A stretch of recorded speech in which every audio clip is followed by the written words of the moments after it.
Окей, ако не можеш да докажеш, че глобалното затопляне не е на 100% причинено от хората, значи то не съществува. Шах и мат.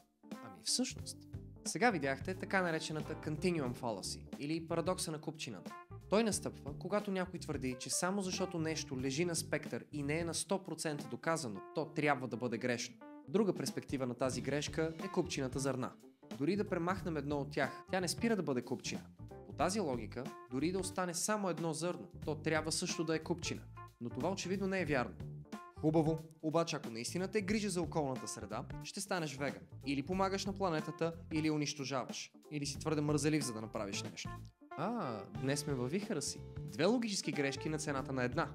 Това бяха фалшивата дилема и зареденият въпрос. Фалшива дилема е когато някой представи само две крайни опции и игнорира всички възможности между тях. Това е все едно да кажеш: If you're not with me, then you're my enemy. Не мога ли просто да имам някои критики? Зареден е въпрос, който съдържа в себе си предположение, което цели да подведе. Това е като да попиташ: спря ли да преписваш на тестове? В този случай предположението беше, че аз съм мързелив, когато доказателства за това няма. Как да забелязваме и избягваме тези грешки? Ето няколко съвета.